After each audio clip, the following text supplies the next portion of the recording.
Muito boa noite a todas e todos. É uma grande satisfação estarmos aqui hoje à noite, poder estar aqui participando deste webinar que nos permite, a um só tempo, manter o necessário distanciamento social e estar juntos, reunidos no espaço virtual pela Associação de Psiquiatria do Rio Grande do Sul, para refletir sobre algo que nos impacta a todos. Está escutando, Paulo? Esse aqui não está Nosso webinar se torna, então, neste contexto, uma expressão da pulsão de vida, na medida em que promove vínculos entre nós, uns com os outros, e com a ciência, entre instituições, entre áreas do conhecimento, e favorece ainda a ligação na mente de cada um de nós das nossas vivências, sensações, sentimentos e pensamentos. É a força que, para Freud, se opõe à pulsão de morte, à destrutividade. Eu sou Patrícia Fabrício Lago, sou psiquiatra, sou diretora de Comunidade e Cultura do Centro de Estudos Luiz Guedes e membro da Sociedade Psicanalítica de Porto Alegre e da Associação de Psiquiatria do Rio Grande do Sul. E agradeço, muito honrada, o convite da diretora científica da Associação de Psiquiatria, Andréia Poiastro Pinheiro, e também ao Flávio Chances e a toda a diretoria da PRS, agradecendo também o fundamental apoio técnico da Sandra Schmeidek, da Ana Paula Cruz e do Ben-Hur Weber, que estão na retaguarda nos ajudando. Nós estamos hoje contando 40 mil mortos no Brasil pela Covid-19. No Rio Grande do Sul, nos últimos 5 dias, houve aumentos consistentes de novos casos e mortes. E em Porto Alegre, a utilização de leitos hospitalares alcançou preocupantes 80%.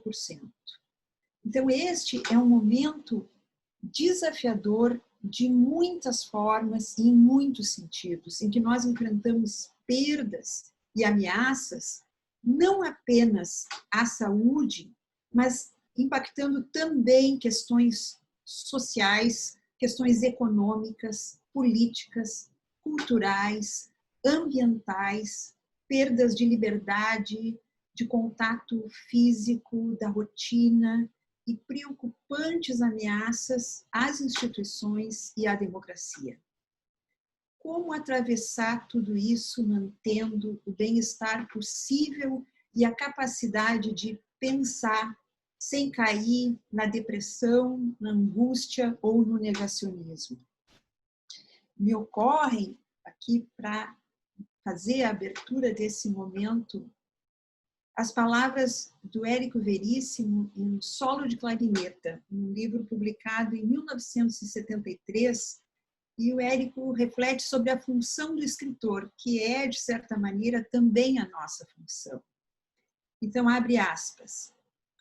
O menos que um escritor pode fazer numa época de atrocidades e injustiças como a nossa é acender a sua lâmpada, trazer luz sobre a realidade de seu mundo, evitando que sobre ele caia a escuridão, propícia aos ladrões, aos assassinatos e aos tiranos. Se não tivermos uma lâmpada elétrica, acendamos nosso toco de vela. Ou, em último caso, risquemos fósforos repetidamente, como um sinal de que não desertamos nosso posto. Nós teremos hoje aqui, acendendo tochas, 4 destacados colegas que são todos professores de graduação ou pós-graduação, cada um na sua área: filosofia, psicologia, psicanálise e psiquiatria.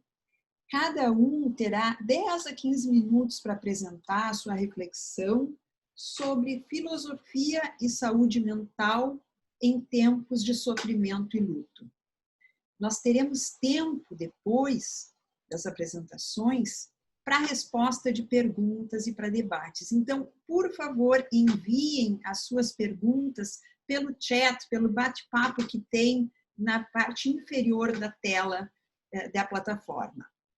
Então, nós vamos começar com o Dr. Gabriel Ferreira, filósofo, doutor em filosofia e professor do programa de pós-graduação em filosofia da Unicinos, que irá abordar as ideias de Ernest Becker sobre a cultura como negação da morte e como, em certo sentido, o ocultamento da reflexão sobre a morte é prejudicial, como a confiança exacerbada nos produtos das ciências pode nos levar a esquecer a finitude. Então, por favor, Dr. Gabriel Ferreira. Boa noite, Patrícia. Boa noite, colegas. Boa noite a todos. Antes de mais nada, é um imenso prazer estar conversando com vocês novamente. Eu que já estou ficando freguês dos eventos da PRS, então agradeço a toda a associação, na pessoa do presidente, o Dr. Flávio Chances, também da doutora Andréa Poiastro, e pelo convite que muito me alegra e muito me honra. Quando eu recebi esse convite e, sobretudo, com esse título ou esse tema, isso de certo modo, me provocou imediatamente, porque a morte, o problema da morte, não é propriamente um tema entre outros para a filosofia, senão que, a acreditarmos em Sócrates, o objetivo fundamental da filosofia é aprender a morrer. Então, a reflexão filosófica, ou pelo menos a reflexão humana na sua expressão filosófica, começa, de certo modo, por se pautar tendo a finitude como talvez seu objeto privilegiado. E não meramente, como eu dizia, um objeto entre outros, senão que uma reflexão sobre a finitude é o objeto, talvez por excelência, da reflexão filosófica. E o que isso significa? O que significaria propriamente a ideia de aprender a morrer? Parece alguma coisa, de certo modo, paradoxal sob vários ângulos. Primeiro, porque todos nós morremos. Segundo, que então não haveria nada a aprender sobre isso. E segundo, porque justamente quando nós vemos os desdobramentos da reflexão filosófica e científica, ou seja, tudo aquilo que é o artefato da cultura humana, nós vemos que, na verdade, a ideia de aprender a morrer, ou de se acostumar, ou de se preparar para morrer, é alguma coisa que foi ficando cada vez mais distante do nosso horizonte. Se nós vermos o relato que Platão faz dos últimos momentos de Sócrates, no diálogo titulado Fédon, as últimas palavras de Sócrates para um de seus discípulos, o Críton, é justamente que Críton pagasse a Asclépio, o deus da medicina, o deus da cura, um galo, ou seja, oferecesse em sacrifício a Asclépio uma paga, justamente porque com isso Sócrates estaria sinalizando que ao morrer ele estaria, na verdade, sendo curado. Ele estaria chegando justamente no seu momento para o qual ele se preparou durante toda a vida. Ora, essa reflexão, de certo modo, por um lado é atraente, por outro é bastante estranha, porque a reflexão filosófica é uma das expressões da reflexão humana que, ao longo de pelo menos 2.500 anos no Ocidente, foi se pautando por uma ideia fundamental que o pensador, o filósofo e psicólogo, inclusive, Ernest Becker, sintetizou no século XX sob o nome de negação da morte. O que isso significa propriamente?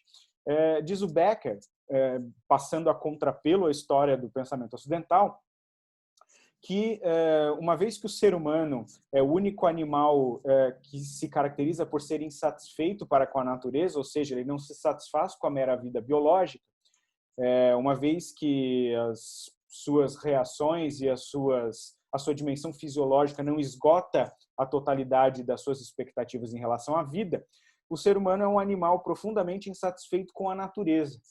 Isso significa que, fruto da sua reflexão, é justamente tudo aquilo que nós podemos chamar de cultura, o que, segundo Becker, é um conjunto de tentativas para que nós nos afastemos, nós, de certo modo, dominemos a natureza, precisamente tendo como horizonte o afastamento ou a repulsa em relação à morte. Ora, se a gente vê como isso se desenvolve ao longo do tempo, sobretudo do ponto de vista da ciência moderna, a partir do século XVII, nós vemos, por exemplo, quando Francis Bacon, lá no Novo Órgão, diz que se a natureza não está nos dando algo, o que nós devemos fazer pela ciência é forçá-la a dar. Ora, o que significa forçar a natureza a dar aquilo que ela não nos dá em relação à morte? Ora, significa precisamente que essa insatisfação com a nossa vida biológica tem a sua maior expressão exatamente na nossa insatisfação com a finitude, com o fato de que somos mortais. E, de certo modo, o horizonte principal da reflexão humana, sobretudo a partir da modernidade do século XVII, tendo seus píncaros aí no século XIX e no século XX, se pauta exatamente pela produção de conhecimento e produção científica, cujo horizonte último é o afastamento da morte. É precisamente por isso que nós esperamos, há uma expectativa difusa, geralmente nós não a percebemos como tal, mas há uma expectativa difusa em relação às ciências, sobretudo nas suas expressões modernas e na medicina em especial, que ela seja a responsável última por justamente nos manter afastados justamente da morte. Ora, o que acontece em algo como o momento no qual nós estamos vivendo é que nós somos, de certo modo, surpreendidos por uma incerteza epistêmica, ou seja, o fato de que o discurso da ciência não pode absolutamente nos deixar ao abrigo da ameaça da morte, sendo que, simultaneamente, por um lado, então, algo como a pandemia nos surpreende com isso que nós tentávamos, do qual nós tentávamos nos afastar, que é esse horizonte da finitude e da morte, e por outro, precisamente por conta disso, nós fomos esquecendo exatamente a dimensão edificante, formadora da reflexão socrática e filosófica sobre a morte e sobre a finitude. Ou seja, nós somos surpreendidos nesse momento, porque em grande parte a nossa relação de reflexão para com a morte não é mais a de aprender a morrer, ou, como dizia Kierkegaard, um filósofo do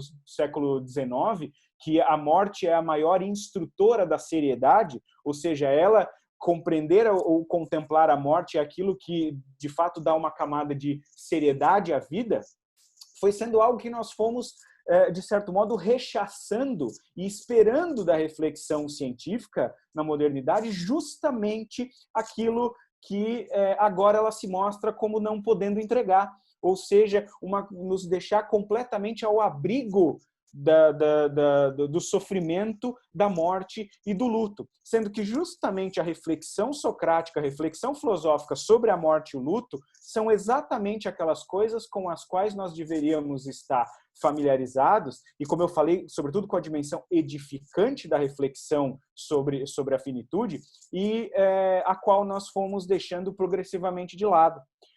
Especificamente sobre o luto, ou seja, dá-se a mesma coisa. O próprio Kierkegaard diz que, geralmente, quando nós pensamos sobre as relações amorosas, nós pensamos que as relações amorosas que são as mais legítimas são justamente aquelas que não estão embasadas na possibilidade de retribuição. Não é? Nós pensamos que o amor legítimo é aquele que não é pautado na perspectiva de retribuição.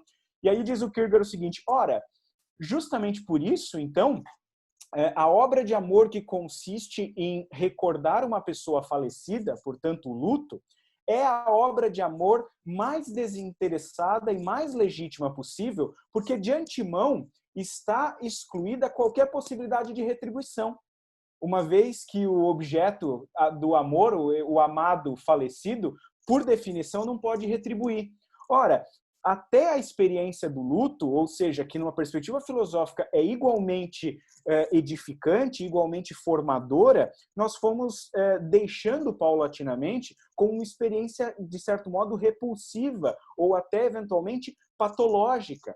Uma característica, de certo modo, então, no horizonte da ciência moderna é que não meramente nós fomos patologizando aspectos da nossa relação com a morte, senão que a própria morte, que, como dizia o próprio Kierkegaard, a coisa mais certa, mas sobre a qual nós temos as maiores incertezas, foram ficando justamente de lado. Ou seja, um momento como esse da pandemia nos pega, de certo modo, de surpresa, porque o nosso horizonte de reflexão foi se afastando progressivamente da perspectiva de uma reflexão sobre a morte e o luto e de um aprendizado, de uma edificação sobre a morte e o luto, para uma mera repulsa com a falsa ideia, a falsa promessa de que, eventualmente, nós poderíamos estar a salvo desse tipo de experiência. Quando, de novo, então, um momento como esse nos pega absolutamente desprevenidos, e o que nós vemos aqui, nós somos surpreendidos pela incerteza epistêmica, pela incerteza da vida, sem justamente aquela construção formativa que nos faria, de certo modo, aprender a lidar com isso. A Patrícia começava fazendo uma citação literária. Eu gostaria de encaminhar o fechamento dessa minha primeira fala justamente igualmente com uma menção da literatura. O escritor americano Herman Melville, do século XIX, escreveu talvez uma das obras mais clássicas da literatura moderna, o Moby Dick, e geralmente a gente só lê como Caça-Baleia, mas a um determinado momento ali, mais precisamente o capítulo 60, em que o narrador está dizendo como, de certo modo, o bote baleeiro é um lugar perigoso, porque em uma das pontas do arpão a corda, né, que tem um nome bonito, chama ostacha, que a ostacha é a corda que fica presa ao arpão, e ela é gigante, porque justamente uma vez o arpão arremessado, ela tem que ter um comprimento grande, porque a baleia sai ali serpenteando pelo mar, e num determinado momento ali o Melville diz, nós geralmente somos como os marinheiros que não nos damos conta, porque essa corda passa ali pelo bote, e num determinado momento, sem querer dar spoiler no livro, né, mas num determinado momento, quando a baleia atingida sai desembestada querendo fugir da ameaça, ela leva aquela corda e os marinheiros que estão no bote, de repente, podem ser pegos de surpresa pela corda que está sendo desenrolada, ela é enrolada no membro ou no pescoço, e nós sermos levados para o fundo do mar. E aí o Melville diz, ao final desse capítulo, nós todos somos como esses marinheiros no bote, com a corda enrolada no pescoço, e de uma hora para outra, absolutamente sem saber, nós podemos ser tragados para dentro do mar, justamente por uma contingência, por um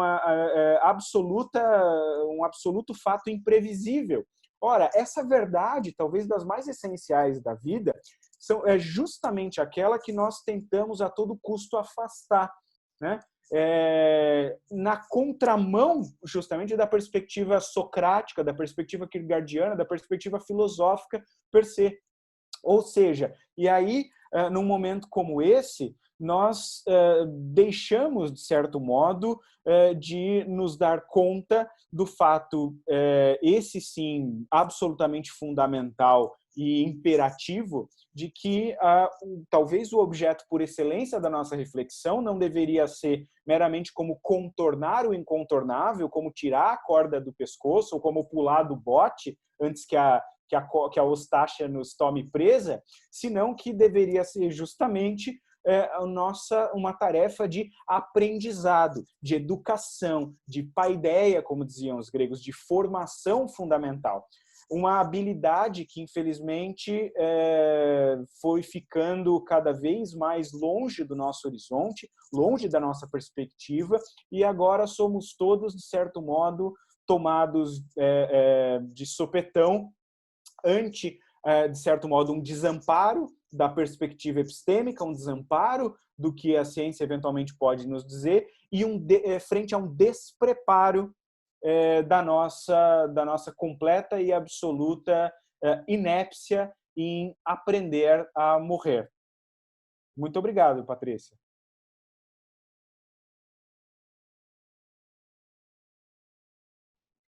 Muito obrigada, Dr. Gabriel Ferreira. É muito interessante como que feliz associação essa da filosofia e da psicanálise, né? Eu fico encantada como as ideias apresentadas repercutem com autores, vão animando lembranças e achei muito importante essa reflexão, porque é uma marca da cultura contemporânea essa ojeriza ao sofrimento, à dificuldade, às limitações, à dor. É como se nós fôssemos convidados a estar permanentemente no estado de bem-estar e de plenitude nas redes sociais, principalmente, né? E se a gente pensa na psicanálise, através da psicanálise, de como é através que a mente está sempre diante da questão de viver as emoções, viver as experiências para poder processá-las, ou evitar as emoções, e que o crescimento mental, que você estava dizendo do ponto de vista da filosofia, se dá a partir da possibilidade de processar, de experimentar, de enfrentar as emoções. Então, muito obrigada, e passamos então a nossa segunda convidada, a doutora Marisa Eiserich, psicóloga, doutora em educação e professora da URGS, que vai abordar o Covid-19, uma tragédia contemporânea, traçando alguns paralelos entre o nosso momento e o caos trágico, a ética e o cuidado de si e dos outros, com apoios em Paul Drat, Nietzsche e Foucault. Bem-vinda, doutora Marisa. Obrigada, Patrícia. Boa noite a todos e a todas.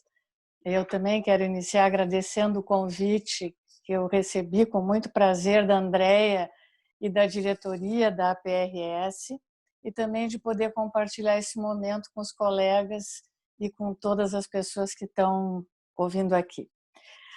Várias das ideias que o Gabriel trouxe vão encontrar acolhida na reflexão que eu fiz e que eu chamei de Covid-19, uma tragédia contemporânea. Todos sentimos que uma página inédita da história está se abrindo. Uma guerra contra um inimigo desconhecido e invisível, em que nós prendemos a respiração na expectativa de que a guerra não será tão devastadora, embora já esteja sendo. Para Roger Paul-Drouin, filósofo, jornalista, escritor, cronista, a epidemia do Covid-19 se apresenta como uma gigantesca experiência filosófica, um verdadeiro tsunami mental, uma experiência íntima e mundial jamais vivida com tal amplitude planetária. A pandemia estressa o sistema sanitário, ameaça a economia mundial, perturba os equilíbrios sociais, expondo os mais fracos. Como podemos pensar o que nos acontece? A filosofia pode nos ajudar a atravessar essa onda que quebra nossos padrões, transforma nosso cotidiano e nossos pensamentos, balança nossas certezas e crenças, modifica nossa relação com os outros, com os espaços, com a liberdade, com o trabalho. A epidemia do Covid-19, a pandemia, nos leva a repensar nossa vida, através dessa experiência radical de viver a imprevisibilidade e o aleatório deste vírus, e dessa experiência, como falava há pouco o Gabriel. Acostumados ao ritmo incessante de atividades, hoje nos atemos ao teletrabalho, ao home working. Não sabemos quanto tempo isso vai durar. Que dia é hoje? Confusos, estamos muitas vezes atordoados, perdemos a noção do tempo. O tempo flui em intensidade e a vida corre entre parênteses. Tempo em suspensão. O futuro, uma incógnita. Vivemos um sentimento de eternidade. O confinamento, porém, nos proporciona uma lição de humildade, nos recorda a nossa fragilidade, nos remete a um recolhimento sobre nós mesmos, uma ruptura com a vida que se tinha antes, com a correria para as inúmeras atividades, o tempo sempre curto.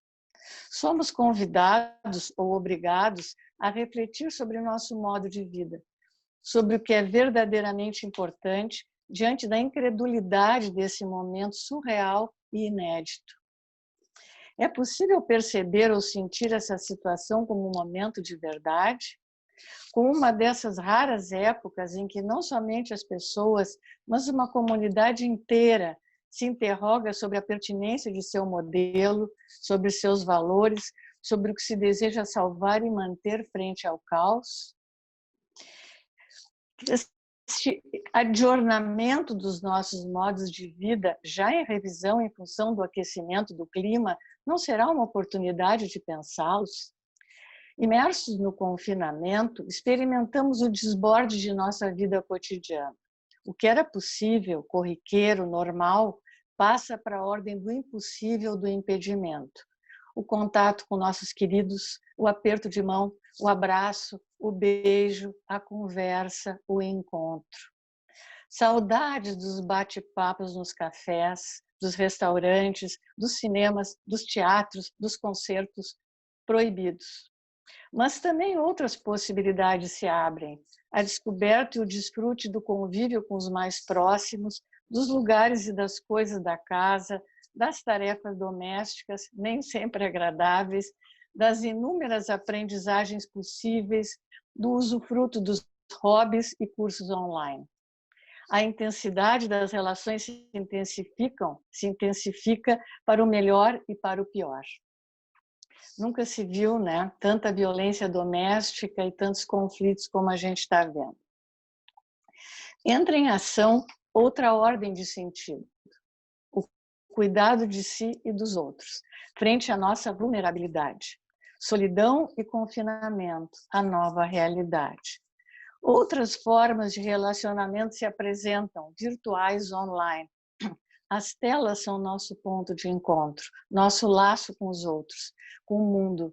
Textos, lives, vídeos, podcasts, webinários, filmes, séries, especialmente o WhatsApp, são nossos meios de informação, ainda que um bloqueio delas, de comunicações e de distrações. Vivemos a incerteza em sua plenitude. Há uma suspensão do tempo. Ainda não há luz no fim do túnel, nem respostas, apenas dúvidas, angústias, inquietações. Dia após dia é o que podemos ou conseguimos viver. Não sabemos como será o futuro pós-pandemia, e essa é uma grande lição de humildade. A incerteza, tão característica dos paradigmas da pós-modernidade, se manifesta em sua mais profunda concretude. Não temos videntes para predizer o futuro, como os antigos tinham as profecias ditadas pela consulta aos profetas no templo de Apolo, com os destinos traçados pelas moiras, aos quais era impossível fugir. Muito nos ilustram os escritos de Homero e as tragédias de Sófocles, Ésquilo, Eurípides, em que predominam a tensão e a luta, a angústia e a ambiguidade. O personagem é destruído por sua cegueira, por sua paixão, pela híbris, desmesura que o habita. A aparição da tragédia na Grécia, súbita e fulgurante, do século V a.C., tem uma brevidade estonteante, pois termina no final do mesmo século. A tragédia grega dura um século. A tragédia do Covid-19 também aparece subitamente, não de modo fulgurante, mas assustador e incontrolável, trazendo sofrimento, dor, exponencial número de mortes. Como há pouco, né, a Patrícia trouxe o número de mortes que nós tivemos, né, estamos tendo no Brasil. Vivemos hoje uma nova forma de universo trágico, fazendo uma analogia com o sentimento trágico grego, em que a vida se constrói em desalinho, ao desamparo das certezas, sem chão, sem ancoragem, governada por forças e elementos invisíveis e incontroláveis. Não há onde se agarrar, nem ninguém. Não há a quem recorrer e não há para onde fugir. A vida se abre ao intempestivo, se desestabiliza. O medo, individual e coletivo, se instala e rege boa parte das condutas. Paul Drouin diz que a tragédia evoca o arbitrário da existência, as flutuações da glória, a ignomínia das cegueiras mortíferas. Estamos em guerra com muitas frentes. Contra o vírus invisível, contra a morte, contra os governos irresponsáveis, contra os gestores incompetentes, contra a pobreza e a falta de recursos, contra o tempo em busca de uma vacina. Essa epidemia nos obriga a tomar consciência de que somos mortais, né? Boa parte do que o Gabriel falou e que a gente está querendo fugir. Realidade que, por mais óbvia, sempre é relegada a um plano secundário. Não vai acontecer conosco. Agora, não mais. A morte se concretiza como possibilidade inelutável. Precisamos enfrentar a travessia do mau tempo, deste tempo difícil, que tudo mudou, que não tem fim conhecido. Adentramos aqui na dimensão ética, das mútuas implicações e das mútuas responsabilidades que acompanham os movimentos do tempo e da história. A ética, como problema da organização da existência, é inseparável da forma com que construímos saberes sobre nós mesmos e sobre os outros. Fazemos escolhas e as assumimos. Escolhas que fazem parte de domínios nem sempre amplos, às vezes até bastante restritos, mas sempre possíveis e absolutamente necessários. Realizar escolhas é um condimento vital da existência. E no campo da ética, o cuidado de si se instala como enunciado fundamental da cultura, impondo a experiência de si mesmo. A reflexão sobre si, o cuidado de si, foi um tema desenvolvido por Michel Foucault na última etapa da sua vida, que é a ética. Nessa parte, a gente pode trabalhar bastante com a questão do cuidado, pensando que cuidado vem de cura, do latim, também sendo encontrado como sorge em alemão. Curare e cure em latim retoma o sentido grego das kurion, que são as coisas de importância primordial, as kuriotata, as mais sérias. Aqueles que devem decidir pelos outros, os governantes, têm o cura, ou deveriam ter, a responsabilidade prática. A noção de cuidado é ambígua, podendo ser tanto a atenção, o desvelo e a solicitude que dedicamos a uma tarefa, a uma pessoa, como a ansiedade e a preocupação que nos assaltam e torturam, como descreve Heidegger em Ser e Tempo. E ele exemplifica com a alegoria do cuidado, que provém da mitologia romana, falando sobre a inevitabilidade do cuidado ao longo da existência humana. Essa alegoria do cuidado, né, eu vou contar para vocês, porque acho ela extremamente interessante, e o que ela diz é assim: um dia o cuidado, que é um deus, atravessava um rio e ele viu terra em forma de barro. Então ele resolveu dar forma, né, a esse barro. Enquanto ele meditava sobre o que ele havia criado, se aproximou Júpiter. O cuidado pediu que ele desse espírito a essa figura esculpida em barro. Júpiter, com prazer, né, lhe concedeu, e ao mesmo tempo o cuidado queria dar o nome dessa figura, o seu nome, e o Júpiter o proibiu, disse que não, a figura deveria ter o nome dele, Júpiter. Quando os dois estavam discutindo, a Terra se levantou e disse: não, eu que dei o meu corpo para essa figura, terá que ter o meu nome. Como eles não conseguiam decidir, chamaram Saturno para legislar sobre essa contenda, e Saturno deu, né, a seguinte sentença: tu, Júpiter, que lhe desse o espírito, receberás o seu espírito quando ele morrer. Tu, Terra, que lhe desse o corpo, receberá o seu corpo quando ele morrer. Mas tu, cuidado, que o criaste, o acompanharás por toda a vida. Como, porém, a discordância sobre o nome, ele vai se chamar Om, de humus, terra fértil. Muito nos diz, né, essa narrativa e a linguagem mítica sobre questões básicas da existência. O homem, o humano, é uma criação composta, heterogênea, e o cuidado é um pressuposto fundamental da existência humana. O cuidado de si e o cuidado de sua vida são a expressão indiscutível de uma preocupação única, porque a vida humana é o lugar das práticas sociais. As disposições e normas escritas na natureza do homem só poderão se desenvolver na dimensão da existência humana, concebida como uma prática, um agir onde o homem, nós, né, homens e mulheres, somos autores, que deliberamos, desejamos, agimos e justificamos nossas ações. Conhecer a si mesmo é cuidar de si, é promover um melhoramento de si, nos tornar seres humanos melhores. É o cuidado como angústia fundamental, como inquietude que atravessa o século XIX e chega a Nietzsche, que retoma as práticas gregas do cuidado e do cuidado de si para enfatizar a importância dos cuidados com a vida e a angústia da existência, que está no fundo do ser humano. Nietzsche encara o sofrimento como uma das mais fundamentais questões humanas, frente à precariedade da vida. O sofrimento é um elemento da vida, produz novos modos de pensar. E ele diz em Assim Falava Zaratustra: é preciso ter um caos dentro de si para dar à luz uma estrela bailarina. Nesse momento, experimentamos o caos.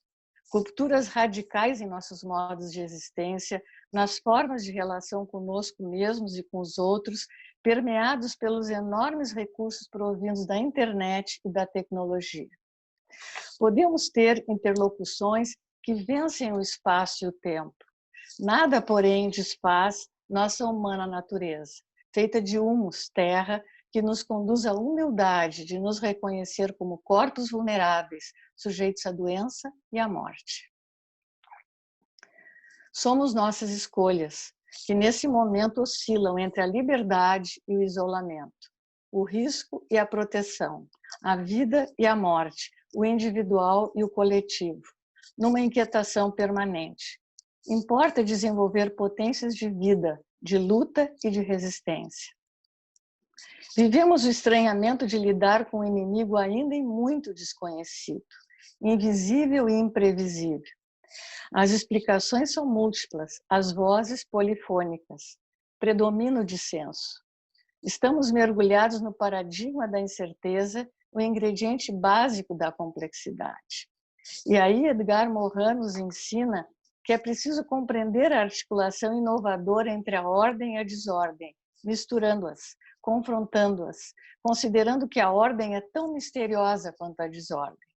A complexidade é dialogar com o mistério do mundo, pois do caos não nasce apenas a desordem, mas novas ordens de sentido. E enquanto vivemos a experiência trágica com o Covid-19, podemos escutar Montaigne em seu ensaio sobre a solidão, quando ele diz: o homem do entendimento, da compreensão, não perdeu nada se ele tem a si mesmo. Obrigada.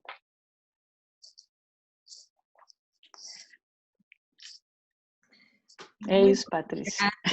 Muito obrigada, Marisa, por uma fala tão poética e profunda que me emocionou diversas vezes. Estou emocionada, meio sem palavras.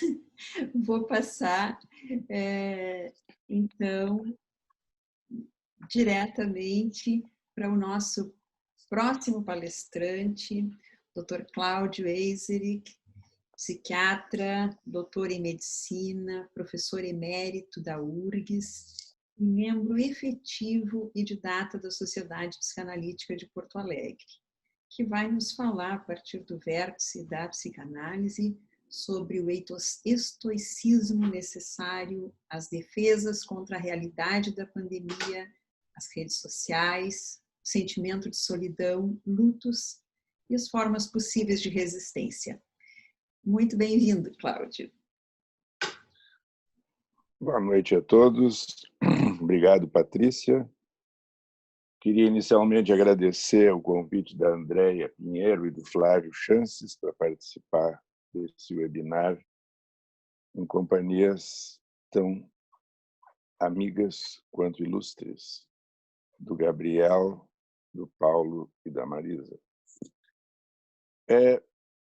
No clássico samba de Monsueto Menezes, Mora na Filosofia, o refrão que ouvimos na bela voz do Caetano Veloso e que se repete várias vezes é: mora na filosofia, para que rimar amor e dor? Essa letra me veio logo à mente quando comecei a pensar no webinar da PRS hoje, porque vivemos um período que o filósofo lá, que a Marisa já citou, descreve como uma experiência, ao mesmo tempo planetária e individual, que nos obriga a enfrentar o enigma do aleatório num mundo que pretendia eliminar o acaso e controlar tudo, e agora deve conviver com o imprevisto, o imprevisível, o incontrolável, nossas fragilidades, a concretude da morte, como tão bem descreveram o Gabriel e a Marisa, e, no lado de baixo do Equador, neste amplo latifúndio que nos corresponde, o criminoso, o irresponsável e o grotesco de esconder ridiculamente o número de mortos pelo Covid-19. Mas, neste período, não podemos deixar de rimar amor e dor, como talvez nunca antes. E a saúde mental, nossa comum área de estudo e ação, fica inevitavelmente atingida. Da mesma forma que um adolescente excessivamente bem comportado e obediente desperta de imediato preocupação, porque é bom demais para ser verdade, pessoas que nesse momento estão se achando ótimas, maravilhosas, curtindo adoidadas, tudo está bem, etc. e tal, tem no mínimo alguma perturbação ou o uso de potentes mecanismos de defesa de que todos dispomos. Falando um pouco da Grécia, e seguindo os nossos filósofos profissionais, que um amador, apenas um estudante de filosofia, sob a batuta da professora Marisa, mas eu estive olhando e pensei o seguinte, que dentre as escolas filosóficas gregas, o estoicismo teve como grande característica a capacidade de se adequar aos contextos em que se encaixava e sobreviveu durante 5 séculos, se tornando a corrente mais duradoura e influente do período helenístico. Algumas de suas características principais eram a existência de uma teoria dos signos antecedendo a semiologia atual, a ideia de que o animal era guiado por instinto e o homem pela razão, um claro cosmopolitismo e a busca e o elogio do equilíbrio em relação às paixões e os sentidos. O princípio do logos, como princípio ativo da matéria, que é caracterizado seguindo a Heráclito, aquilo que daria forma ao mundo, a essência da própria divindade, à qual estariam submetidos lógica, ética e física. É muito interessante que, além do seu principal representante, o primeiro, Zenão, teve outros conhecidos expoentes que são bem conhecidos, o Diógenes Sêneca e o gregor Marco Aurélio, que, se não for lido em suas meditações, pode ser visto muito bem representado no filme de Ridley Scott, O Gladiador. Eu me lembrei dessa escola filosófica porque, se em outros momentos ou períodos podemos ser céticos, epicuristas, cínicos, peripatéticos, platônicos, este período pandêmico nos convoca a ser predominantemente estoicos. Se requer um considerável estoicismo para manter o isolamento social, seguir as prescrições da OMS, não encontrar tantas ou quase todas as pessoas queridas, suportar a incerteza, conviver com o medo da morte, não ser sufocado pela enxurrada de notícias, artigos científicos, cifras crescentes de infectados e mortos, fake news de todos os tipos, em suma, ansiedade generalizada. Há pessoas com nervos de aço, sem sangue nas veias e sem coração. Mas não sei se passando o que eu passo, talvez não lhes venha qualquer reação. Infelizmente, saudoso Lupicínio, não dá para ter nervos de aço nesse tempo pandêmico. Então, cada um ou cada uma, cada casal, cada família, cada grupo de WhatsApp defende-se como pode. Ora negando os riscos e se misturando pelas ruas, shoppings, parques, sem dar a mínima. Ora projetando os males vigentes nos chineses, na OMS ou nos comunistas e criando teorias conspiratórias. Ora entrando nos esquemas fóbicos e obsessivos e se protegendo de forma inflexível desses bichos malditos que qualquer contato humano ou material pode trazer. Claro que existe em todas as nossas vidas essa série de coisas que a gente faz com os produtos que chegam de fora e têm que ser higienizados. Mas, às vezes, isto vai a um paroxismo, que é um certo prazer obsessivo de limpar e limpar e limpar, porque provavelmente deve haver outras fantasias associadas. Ora, se deixando dominar pela depressão ou a volta da agressão contra o self, e estando certo de que vai morrer imediatamente, o mundo vai terminar, independente das cifras e da realidade de cada região. É importante destacar que a dor dos infectados e dos pacientes nos hospitais, que é uma experiência muitas vezes terrível e às vezes fatal, é enfrentada pelo amor das equipes de saúde, que nem sempre têm todos os recursos necessários. Médicos, enfermeiros, assistentes sociais, todas e todos profissionais da saúde, têm mostrado com muita generosidade por que estão nessa área essencial e nem sempre reconhecida.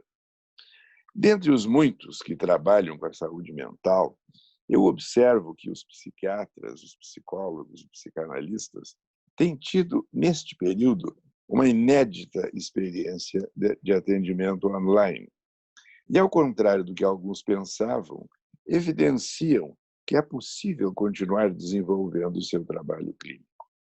Estamos numa experiência planetária, como diz o Paul Dwyer, em que o método psicanalítico está sendo empregado de uma forma inédita em todas as regiões e países. E uma enorme massa de dados está sendo coletada, o que vai permitir uma posterior elaboração e análise desse percurso por um território antes não mapeado. Eu tenho falado com alguns colegas que dizem que estão gostando tanto de trabalhar em casa, que estão pensando em vender os consultórios, economizar algum dinheiro e não sair mais de casa, a não ser para passear. Onde o estoicismo, ou a endurance, ou seja, a resistência, a paciência, a tolerância, aparece muito, pois é na necessidade de se manter em casa ou com um mínimo de deslocamentos. E aqui é muito bom a gente fazer uma diferença. Tem se falado muito em vários webinários sobre essas características, mas nós estamos falando daquela parcela da população que pode se dar esse direito e esse privilégio, porque a maioria necessita sair, enfrentar os riscos inevitáveis e, desta forma, garantir a sua subsistência. Acho importante, quando se fala dessa questão do isolamento, que a gente tem que avaliar quem pode fazer isolamento, quem pode continuar trabalhando e quem tem que sair para ganhar um pão nosso de cada dia. Muitas pessoas adoram ficar em suas casas, outras apenas toleram e usam as casas como cidades dormitório. Outras simplesmente odeiam. Se cada uma dessas reações tem algo a ver com as relações afetivas atuais ou passadas. É um assunto para os psiquiatras, analistas e psicólogos, mas é óbvio que frequentemente tem. Mas o interessante é que essa internação compulsória, pelo lado do amor, permite descobertas da própria casa, de suas peças, seus recantos e da ou das pessoas que acompanham essa internação, ou de capacidades desconhecidas e de habilidades insuspeitadas. Claramente, são descobertas de si mesmo. São muitas vezes fontes de insights valiosos, de viagens ao passado através dos sonhos ou de lembranças, e podem ser um estímulo para novas investidas em direção ao futuro. Pelo lado da dor, muitas vezes esses longos convívios podem levar à constatação de que tal ou qual relação é impossível e que seu prazo de validade esgotou. E as estatísticas mostram o aumento da violência doméstica. Uma coisa que é útil nesse período é pensar na teoria das redes sociais e do suporte social, uma contribuição relevante da sociologia que eu estudei muitos anos atrás no meu doutorado. E essa teoria descreve transações entre pessoas, dizendo que cada pessoa é um nó da rede e cada troca é uma ligação. E uma rede social é o conjunto de ligações dentro de um grupo específico de pessoas, laços que têm algum poder explanatório sobre o comportamento social ou o estado mental das pessoas. Naquela amostra do fim do século passado, foi verificado que a ausência de relações afetivas significativas se relacionava com níveis mais elevados de sintomas depressivos. E comparando as duas épocas, é muito interessante constatar que hoje os recursos de que dispomos para todas essas formas de comunicação, como a Marisa descreveu, não havia naquela época. O máximo era o telefone, nem o telefone celular. E era muito interessante observar o papel desses instrumentos que agora estão à disposição da maior parte das pessoas para enfrentar os medos e o sentimento de solidão. Sentimento de solidão. Quando eu digo essa expressão, provavelmente muitos de vocês vão se lembrar de quem foi a pessoa que estudou especificamente o sentimento de solidão, que foi a grande psicanalista Melanie Klein. Para ela, não significa a situação objetiva de estar privado da companhia externa. Refere-se ao sentimento íntimo de solidão, o sentimento de estar só, independentemente das circunstâncias externas, de sentir-se solitário, mesmo com amigos ou recebendo amor. Ela considera que esse estado de solidão interna resulta do desejo onipresente de um estado interno perfeito, inatingível. Claro que isso é experimentado até certo ponto por todas as pessoas, mas fica mais intenso no sofrimento psíquico e nas doenças físicas e mentais, e difere no ciclo vital. Os velhos tendem a se defender idealizando o passado. Os jovens tendem a se defender idealizando o futuro. E eu acho que essas ideias são úteis quando se considera os diversos lutos agora presentes. O Gabriel fez uma análise muito interessante dos lutos, do ponto de vista filosófico. Do ponto de vista psicanalítico, o luto é um elemento central do nosso desenvolvimento e muitas análises são, em última análise, a análise dos lutos que cada um de nós sofre ao longo do seu ciclo vital. Agora, se considerarmos os diversos lutos presentes, que fazem ressurgir lutos infantis e que muitas vezes dificultam a manutenção do estoicismo e a utilização das redes sociais. Eu diria que esses lutos são luto pela onipotência perdida, pela ilusão de um mundo que seria explicado e protegido pela ciência, ou teria consolo pela religião, Luto pela crença de que o Estado saberia se comportar e coordenar ações de saúde. Luto pela ilusão de que vivemos predominantemente numa democracia. Luto pela ilusão de que aprendemos com a experiência e somos capazes de nos preparar para as epidemias ou pandemias seguintes. Luto pela liberdade de ir e vir, da qual estamos privados. Ir e vir sem riscos.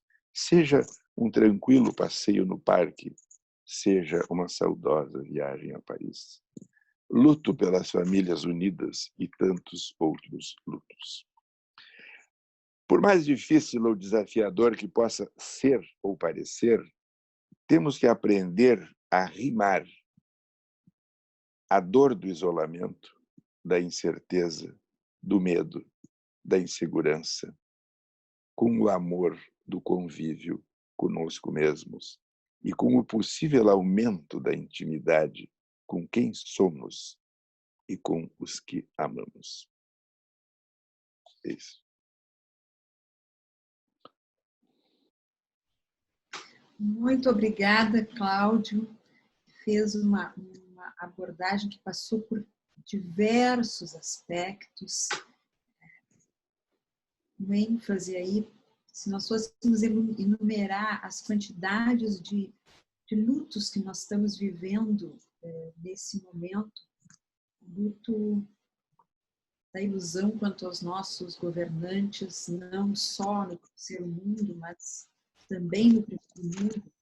Vimos abismados o presidente sugerir que pessoas ingerissem desinfetante, por exemplo, né? Então, é uma série de lutos.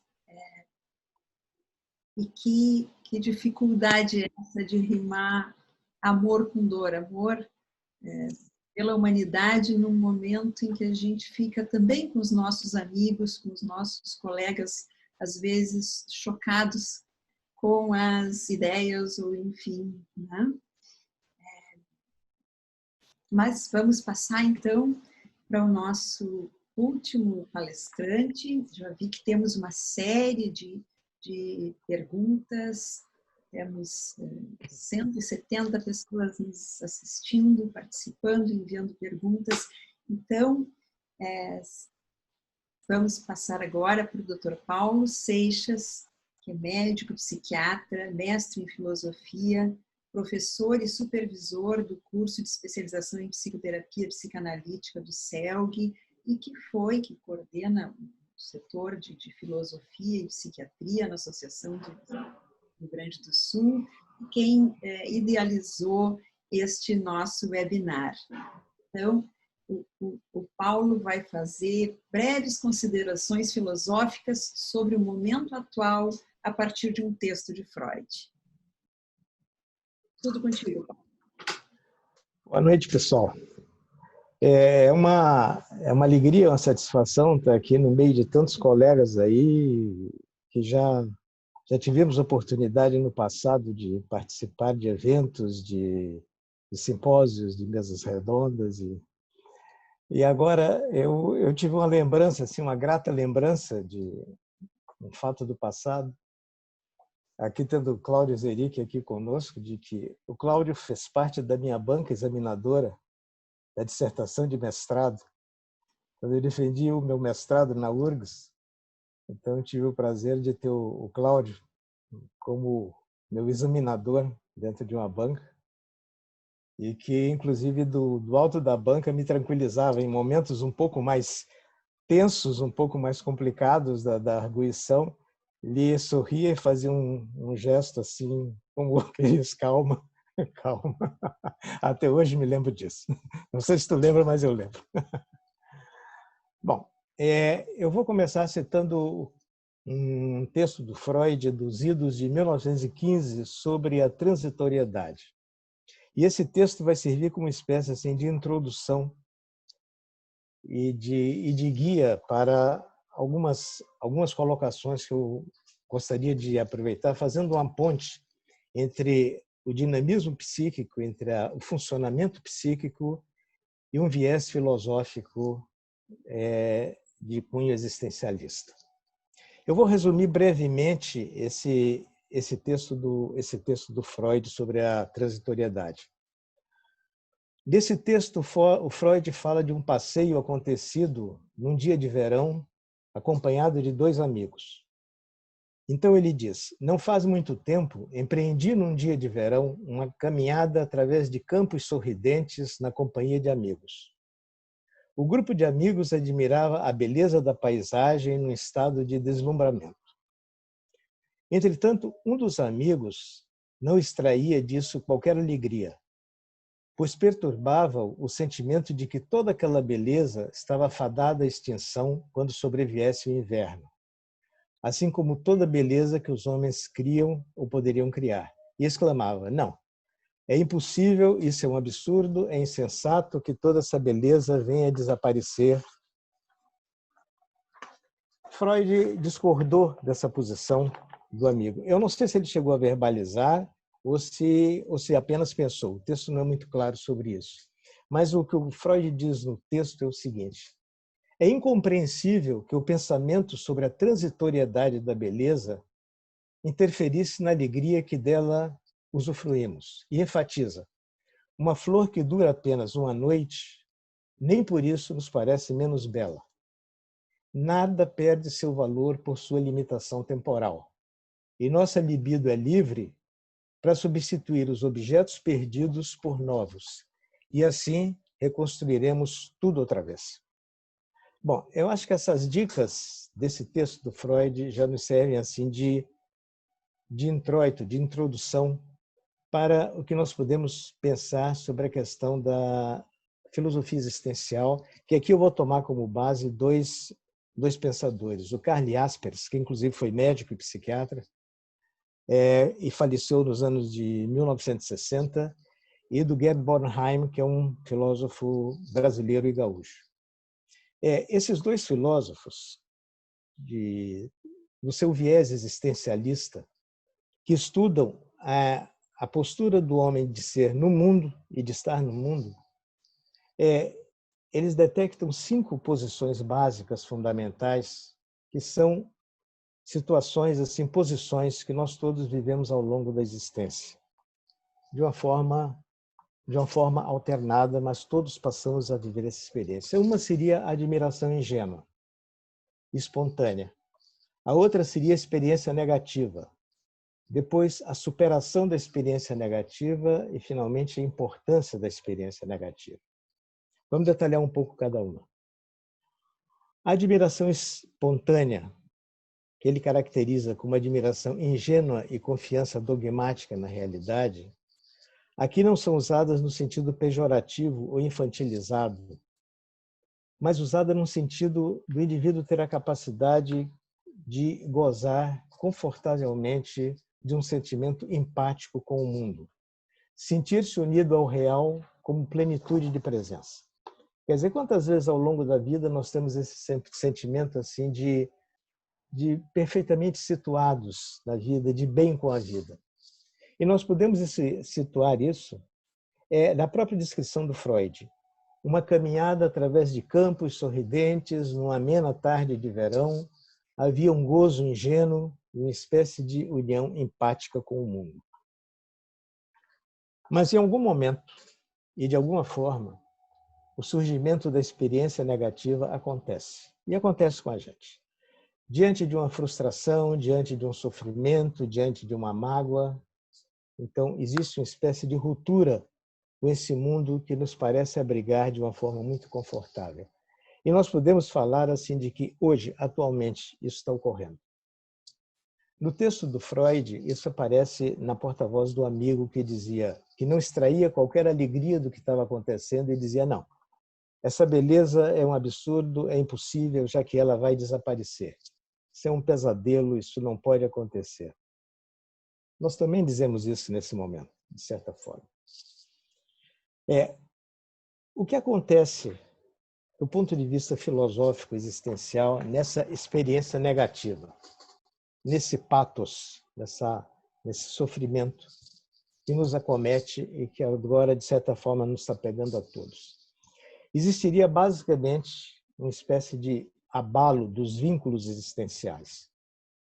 A existência subitamente revela-se assim absurda, mostra sua face cruel e ilusória, nada tem sentido nem razão de ser. A sensação é de absoluto desamparo diante de um mundo incompreensível e hostil. O problema do ponto de vista filosófico, para vivenciar o desamparo, seria vivenciar o desamparo como o absoluto, assim como se tivesse uma grandeza metafísica. O desamparo é a única coisa, e nesse sentido ele não pode ser ultrapassado. Nós conhecemos isso no consultório e muitas vezes, em algumas passagens, em alguns momentos da nossa vida pessoal de muito desespero.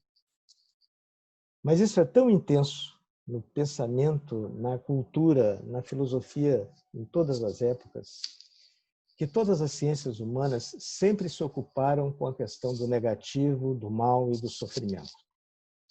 Isso, inclusive, alimentou importantes correntes do pensamento filosófico, como o ceticismo e o niilismo, onde é fortemente colocado a categoria filosófico-existencial do nada e do absurdo. Pensadores como Camus e Sartre são porta-vozes atuais desse viés contemporâneo filosófico niilista, existencialista, e que, de certa forma, nos toca, muitas vezes, na nossa vida existencial de perto. Eu vou citar o parágrafo inicial de Camus no seu livro Mito de Sísifo. O Camus inicia o romance Mito de Sísifo com o seguinte: só existe um problema filosófico realmente sério, o suicídio. Julgar se a vida vale ou não vale a pena ser vivida é a pergunta fundamental da filosofia. O resto é o resto. Parágrafo inicial de Camus no livro Mito de Sísifo. Nessa postura, o homem se sente revoltado contra a própria existência, como se a existência fosse um jogo perverso. A vida é absurda. Por outro lado, Sartre também, no seu livro, seu célebre livro A Náusea, diz o seguinte: todo existente nasce sem razão, se prolonga por fraqueza e morre por acaso. Se prolonga por fraqueza, a gente se mantém vivo por fraqueza. O filósofo Bornheim, ele assinala que em tudo isso existe uma espécie assim de apologia ou até de um certo esteticismo do absurdo. O absurdo é colocado e muitas vezes cantado em prosa e verso, em textos filosóficos, poéticos e nas artes. Uma terceira questão e uma terceira posição que permeia a nossa existência seria assim: a possível e problemática superação dessa experiência negativa. É possível superá-la?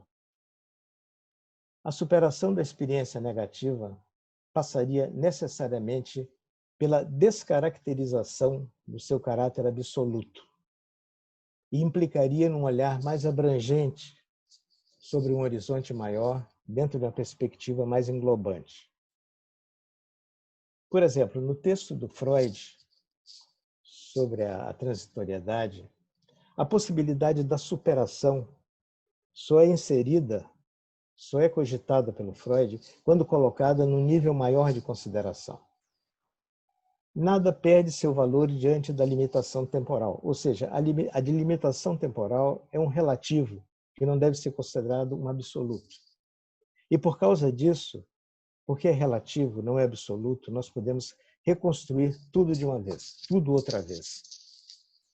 Essa passagem do Freud tem uma dimensão transcendental do ponto de vista filosófico.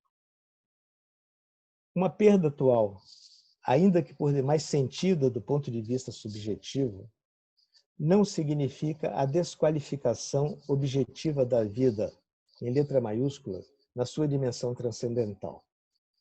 O desaparecimento de um objeto belo não diminui o belo ou o sublime como categorias transcendentais, porque persistem. e nos permite afirmar como Freud, se elas persistem apesar da perda pontual, da perda momentânea, é possível reconstruir tudo outra vez.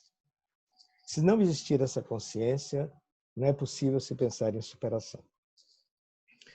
Eu acho que nós podemos traduzir isso fazendo uma associação com alguma coisa que nos é muito familiar e cara, e que seria a teoria das pulsões da Melanie Klein, que o Cláudio já citou, da Melanie Klein.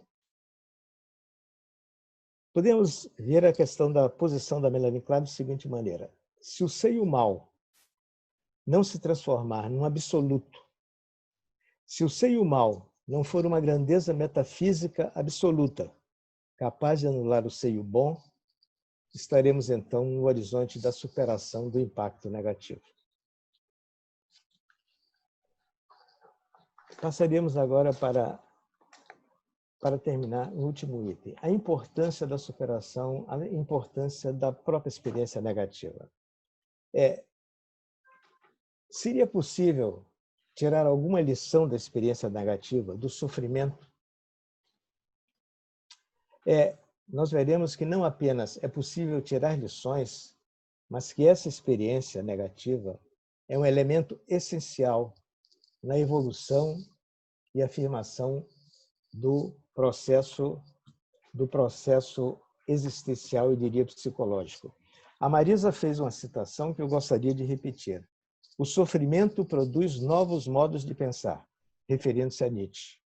É exatamente isso. Quer dizer, a importância da experiência negativa é que nos conduz a novos modos de pensar, pode nos conduzir. Isso não é novidade, essa libertação através da experiência negativa não é novidade no pensamento filosófico. Mas eu queria fazer referência especificamente a um psicanalista filósofo que é o Bion. O Bion começa lembrando que cada ser humano, em cada ser humano, todo processo de humanização, todo processo pensante e criativo brotam no âmbito de uma frustração, de uma experiência negativa que ele chama de não-seio. Exatamente graças a esse não-seio, a essa frustração, desenvolve-se um aparelho para pensar. Um aparelho para pensar o quê? Para pensar as emoções que precisam ser pensadas e assumidas, como a carência, o desamparo e a finitude. Isso já foi amplamente falado pelo Gabriel e pela Marisa. Quem não consegue assimilar e integrar essas experiências de carência, de desamparo e de finitude, não vive a vida, carece de uma vida mais plenamente humana. Vive um estado de negação, faz de conta, ou pior, criando paraísos artificiais, negações, como falou o Cláudio, muito alimentados na nossa sociedade atual. Soluções mágicas, pseudociência, infantilismo religioso, encobrindo essa incapacidade de assumir o problema da finitude e da carência. Nesse plano de reflexão, ainda falando na esteira do Bion, eu penso que o Bion deu um passo à frente em relação a Melanie Klein. A Melanie Klein pensava muito o sofrimento dentro de uma espécie de redoma intrasubjetivo, falando das emoções pessoais agressivas que o ser humano carrega em si. O ódio, a inveja, a agressividade. Mas quando o Bion fala nisso, ele fala num sofrimento ontológico. Ou seja, num desamparo essencial que perpassa todo o gênero humano. E nesse particular, eu penso que o Bion, dentro dos pensadores que se ocuparam com a psicanálise, foi único. E por isso ele se transformou num psicanalista filósofo. Nosso atual sofrimento é um sofrimento ontológico, é o sofrimento de nos encontrarmos perdidos. Por quê? Para onde? Como vai terminar? Não temos respostas e temos de nos contentar com a não resposta. Mas é exatamente sofrendo esse momento, assumindo esse momento, não negando, e nós podemos encontrar soluções e, sobretudo, crescer no processo de humanização e sabedoria que nos permite, como diria Bill, alcançar outros níveis de vértices e entendimento, e que poderia transformar, digamos assim, essa pandemia da morte numa espécie de pandemia da empatia. Muito obrigado.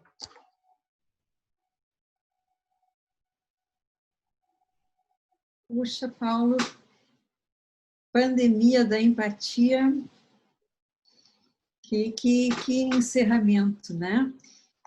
Eu estava pensando, né, tanto da filosofia do Agamben quanto do Freud, vem a advertência em relação à dificuldade que nós temos de refletir sobre o momento contemporâneo, sobre aquilo que nós estamos vivendo. E é muito bom ver como nós temos boas companhias para fazer essa reflexão em tantos filósofos, em tantos autores da psicanálise que surgiram aqui nessas falas. Eu vou passar, nós temos aqui diversas perguntas muito interessantes e variadas, e eu vou começar com uma pergunta que tem sobre, vamos ver quem deseja responder, se vocês consideram que haverá mudanças substanciais pós-pandemia nos indivíduos, na cultura. Talvez aponta para essa questão da possível elaboração, atravessamento dessas dores, do sofrimento e poder aprender com a experiência, né? Viu? Cláudio, tu está sem som.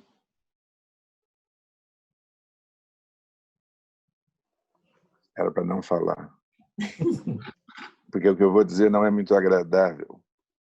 Eu não acredito que a natureza humana vá se modificar, porque a história mostra o que a historiadora norte-americana Barbara Tuchman escreve. Tem um livro chamado A Marcha da Insensatez, que é exatamente o relato desde a Guerra de Troia até a Guerra do Vietnã. É claro que muitas coisas vão mudar. Não? Primeiro vamos ver quantos vão sobreviver quando essa mortandade terminar. E a doença e os efeitos colaterais e as sequelas. Pode ser que mude a forma de comunicação, pode ser que a gente consiga fazer as coisas mais essenciais, pode ser que se pare com o supérfluo, com o consumismo desenfreado e com uma quantidade de coisas maníacas e narcísicas, fazendo todo mundo correr de um lado para o outro. Mas a natureza humana, no seu essencial, tenho sérias dúvidas que ela vai se modificar. Basta se observar o que acontece depois das guerras, daquelas matanças tremendas. Há um período maníaco, depois há um período de reconstrução. Reconstruíram toda a Europa, que foi devastada, tanto na Primeira como na Segunda Guerra.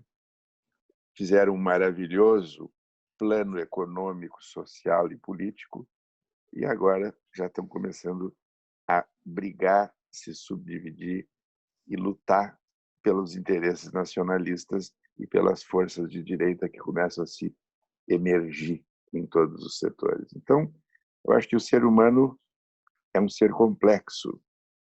Claro que nós temos que ter sempre a esperança de que alguma coisa ocorra. O Bion que dizia, né, Paulo? É preciso aprender com a experiência. Mas, infelizmente, pelas amostras dos últimos inúmeros séculos, aprendemos com muita dificuldade com a experiência, se é que aprendemos. Gabriel?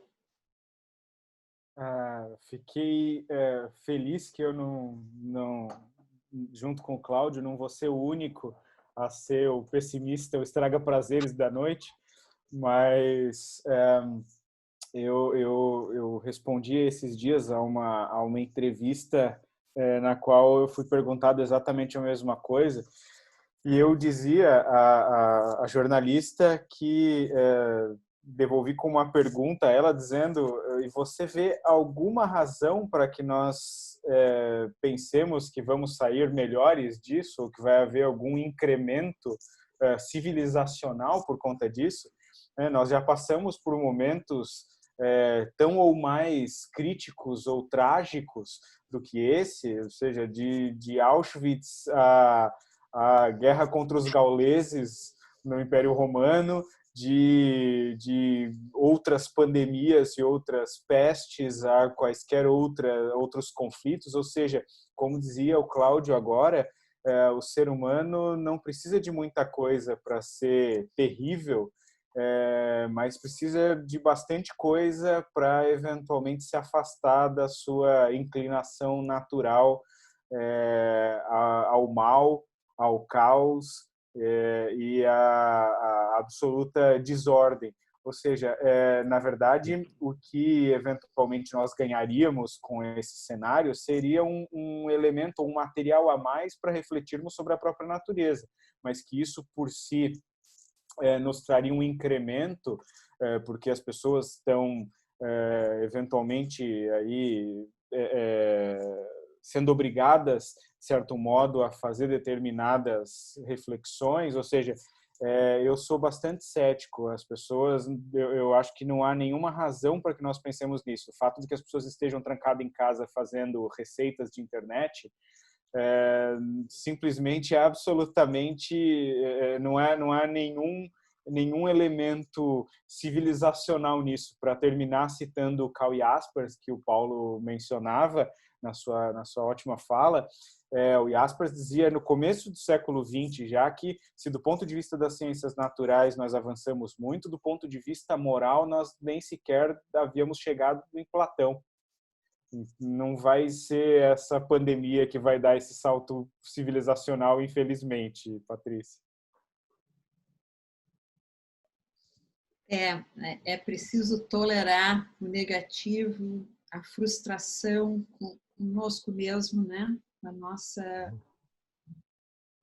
humanidade tão pouco ainda civilizada no sentido de abrir mão do egoísmo e poder caminhar mais no sentido do altruísmo, no nosso próprio interesse, né? Mas Paulo está inscrito. Tá. Não, eu concordo de que não vai existir nenhuma virada mágica a partir disso, né? Quer dizer, não, as coisas a curto prazo, imediato, quer dizer, não vai haver um milagre assim que vai transformar água em vinho, assim. Claro que não. Agora, eu acredito que haverá um registro, ficará um registro histórico. E esse registro histórico a longo prazo, médio a longo prazo, eu acho que vai surtir efeitos. Como ficaram registros históricos de outras tragédias na humanidade, né? Ficou um registro histórico do nazismo, ficou um registro histórico da Revolução Francesa, ficou um registro histórico das inquisições da Idade Média. Quer dizer, então, eu acho que fica o registro histórico. Eu acho que, de alguma forma, é utilizado na evolução da consciência histórica. Marisa? Está com o microfone fechado, Marisa. Não, meu está aberto. Agora sim. Eu vou me juntar aos colegas no pouco otimismo, né? Eu também sou bastante cética, só que eu acho que não se passa ileso por essa experiência. Eu acho que essa experiência tem um impacto profundo na vida de cada um de nós e na vida das pessoas. Nós só não sabemos qual é a direção que a mudança pode levar. Não acredito, né, que necessariamente nos torne melhores, né? Que a natureza humana a gente sabe que não é maravilhosa, mas talvez, né, o Montaigne tem vários ensaios sobre isso, mas um que ele fala sobre a educação, e ele diz que o importante não é que o conhecimento não nos faça mais sábios, mas que ele possa nos fazer melhores. Então, de alguma forma, né, como que esse impacto vai gerar em cada um de nós alguma coisa. Acho que o Cláudio falou bastante, e a gente está vendo mudanças reais, quer dizer, a gente começa a avaliar para que precisa de tanta coisa, por que precisa comprar tanta coisa, para que precisa uma série de aspectos que antes eram normalizados, de repente não são mais, né? Eu acho que o impacto dessa experiência não vai nos deixar iguais. Não acredito que nos tornemos tão melhores como todos aqui, mas também acho que os mesmos não seremos. É isso que eu acho. Eu estava essa própria constatação de como os períodos difíceis que a humanidade já passou, tantas pestes, inclusive, né? Guerras, de como isto sim promove um desenvolvimento, tende a promover um desenvolvimento científico, mas a luta entre Eros e Thanatos dentro de nós, entre os aspectos construtivos e destrutivos, ela evolui de uma forma muito mais lenta, né? Eu lembrei que há 100 anos, na gripe espanhola, o Freud perdeu uma filha, com 20 e poucos anos, a Sophie, e de alguma forma o atravessamento também dessa dor e dessas perdas se materializou, né?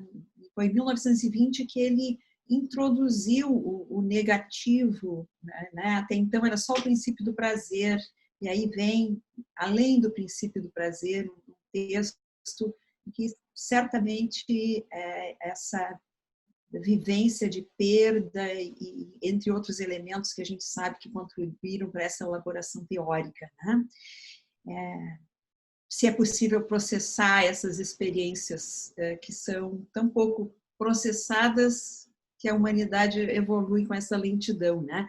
Eu vou colocar agora uma pergunta, uma sugestão, uma pergunta que leva a um tom mais, enfim, nos coloca mais em contato com outros aspectos, que é uma pergunta sobre a importância ou a utilidade, nesse momento, das artes, da música, literatura, artes plásticas, cinema, como uma forma exclusivamente humana de nos prepararmos para enfrentar ou sobrevivermos a uns momentos traumáticos como estes. Então, se refere a esse movimento interessante dessas lives e apresentações e uma série de instituições disponibilizando eventos e teatros, enfim. Qual a importância, qual o papel disso? Cláudio.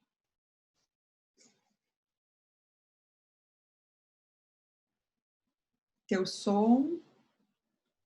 Essa é mais animadora, porque se há alguma coisa que a gente está observando, é como as pessoas estão recorrendo à arte. E tem muitas pessoas que estão lendo os clássicos e estão fazendo uma verdadeira revisão, por exemplo. No nosso caso, nós resolvemos ver uma porção de filmes clássicos que ainda não tinham sido vistos, dos primórdios do cinema e mais recentes. E muitas pessoas estão lendo literatura clássica e muitas pessoas estão naturalmente vendo séries e tal. Então, eu acho que a arte é essencial. Assim como tu desse o exemplo, Patrícia, que possivelmente estimulado pela morte da filha, o Freud lançou a hipótese da pulsão de morte, que, aliás, esta realidade que nós estamos vivendo confirma amplamente, embora muitos ainda achem que é uma coisa metafísica, uma coisa tão concreta. Eu acho que a arte, a música, o cinema, todas essas expressões são coisas extremamente importantes para resgatar o que há de mais humano. E é muito interessante como 3 pessoas aqui desse conjunto falaram da Grécia, né? Do pensamento, da filosofia, mas tem toda a arte grega, tem toda essa extraordinária criatividade que houve lá e que a gente visita hoje, de modo que eu acho que sim, é um consolo. A arte é um consolo e eu me sinto extremamente... Uma das poucas coisas boas desse período é que está dando para recuperar uma porção de expressões artísticas perdidas e retomar o contato com coisas que foram sendo deixadas. Naturalmente, um dos livros que está sendo mais lido, parece que é o maior best-seller, é A Peste, do Camus, que realmente é uma coisa fantástica. Marisa? Microfone para Marisa, por favor.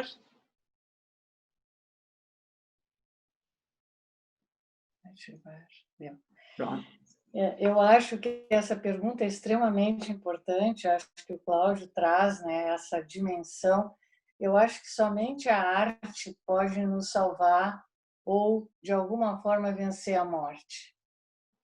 E se nós estávamos há pouco falando em luto, acho que o Gabriel trouxe bastante, ou todos falaram, somente através da arte, nas suas diversas manifestações, na música, na pintura, na literatura, ou em qualquer uma delas, é que nós podemos nos elevar a um outro patamar existencial.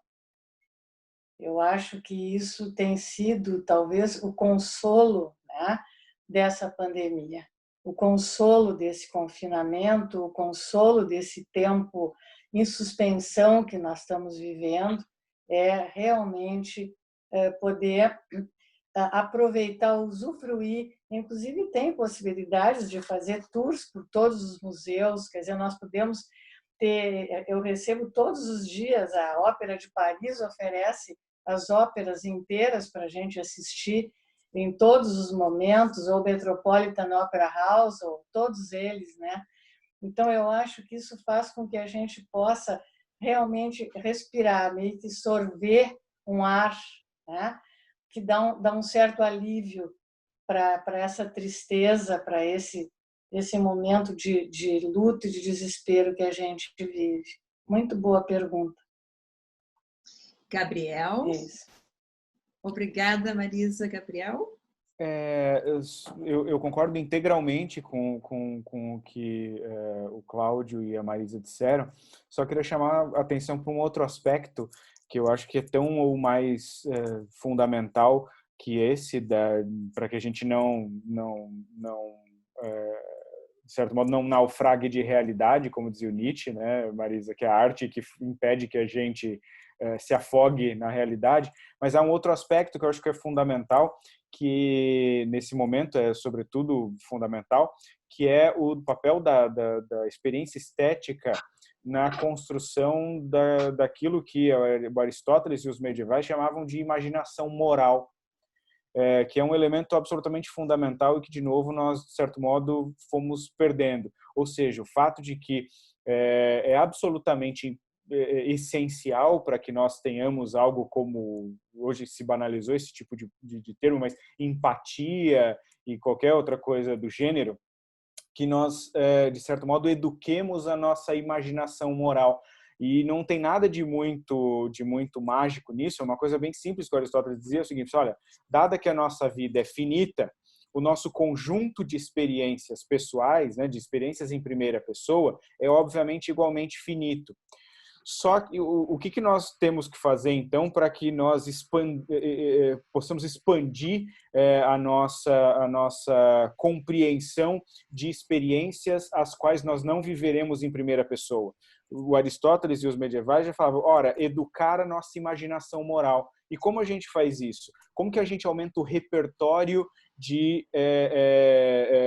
pontos de vista distintos do ponto de vista moral? Ora, com a experiência estética.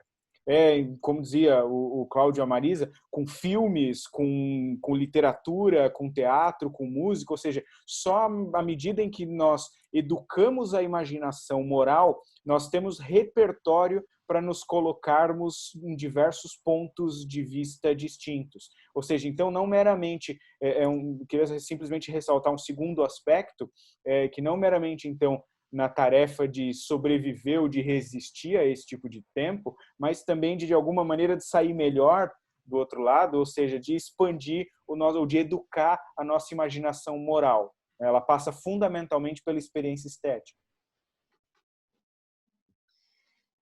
Que, em termos psicanalíticos, corresponde ou se aproxima, pelo menos, das ideias do Bion de ampliar a tela alfa, né? A função alfa, que são as representações simbólicas que nos permitem processar as experiências, atribuir significado ao que a gente está vivendo, né? Temos mais algumas perguntas. Temos diversas perguntas, tem um pessoal lembrando de conceitos aqui de resiliência, do impacto sobre as crianças, mas me ocorreu que talvez fosse interessante juntar uma provocação que fala dos negacionistas, sugerindo que seriam mais frequentes nas estruturas frágeis de personalidade e também mais em aspectos perversos. Pensei em juntar essa questão do negacionismo com as fake news, né? Que tem uma outra pergunta que fala que as redes sociais são poderosas ferramentas de comunicação e menciona aí a questão das fake news e de como essas informações falsas aumentam, geram sentimentos de insegurança e ansiedade, e qual seria a responsabilidade dos usuários como agentes sociais nesse contexto da informação e das fake news.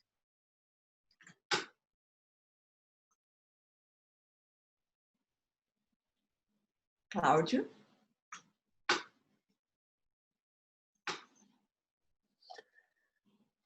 Sobre a questão das crianças, só vou dizer que esta pandemia só pode nos levar a admirar extraordinariamente as crianças de todas as idades, que estão enfrentando bravamente o confinamento, a falta de escola, e estão conseguindo se manter conectadas com o mundo, estudando, com a ajuda dos pais, quando tem e quando é possível. Sobre essa questão dos negacionistas, existem basicamente dois níveis extremos civilizatórios. E isso Freud falava muito. O Freud tinha uma ilusão ingênua numa mente tão poderosa. Ele achava que primeiro havia o pensamento místico, depois o pensamento religioso e depois viria, hoje, por exemplo, predominaria o pensamento científico.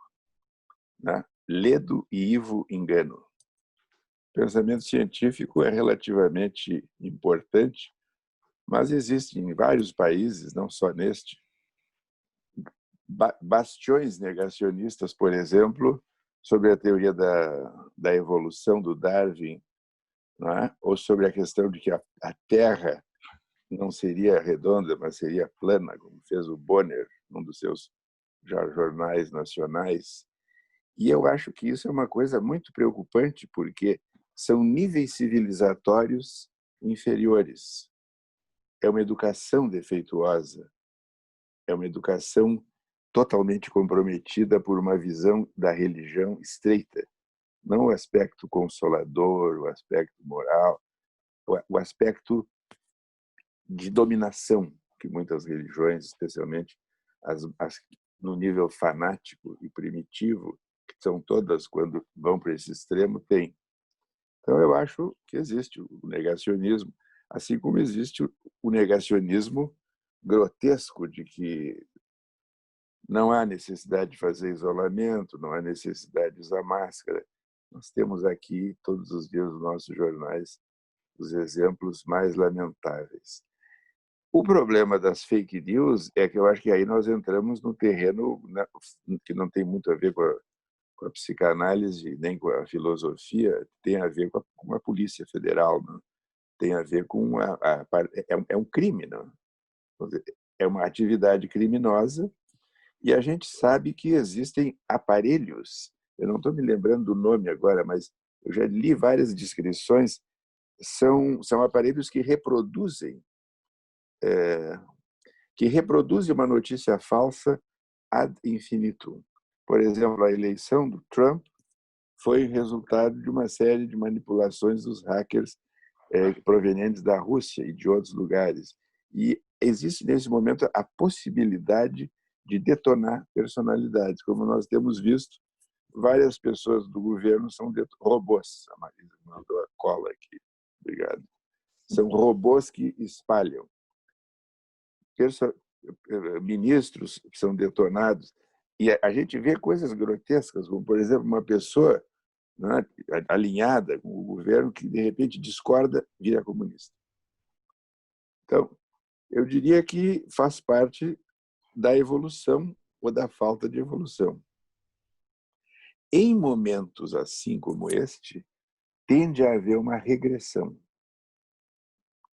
Os comportamentos, o pensamento mágico, a dificuldade de aceitar os fatos, fica muito difícil. Então, a realidade nesse momento é difícil.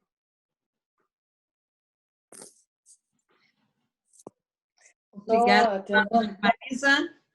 Só tentando entrar um pouquinho na questão, né, do que nós podemos fazer em relação às fake news. Eu queria trazer aí a questão ética.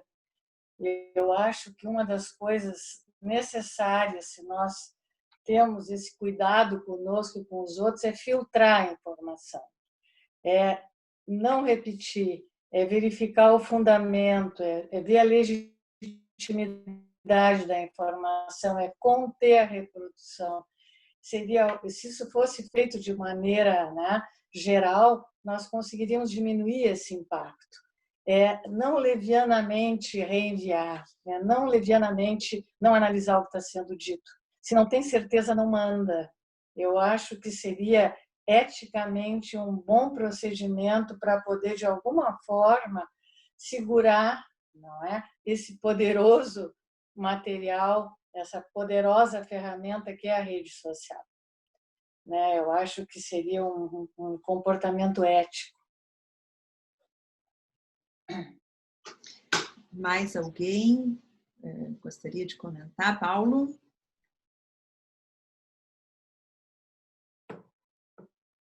Foi muito referido aqui, por exemplo, que o Gabriel falou da negação da morte, da negação da finitude, a negação da contingência humana, que são sentimentos, são emoções que ferem muito diretamente a ferida narcísica, né? Que tocam muito na ferida narcísica, né?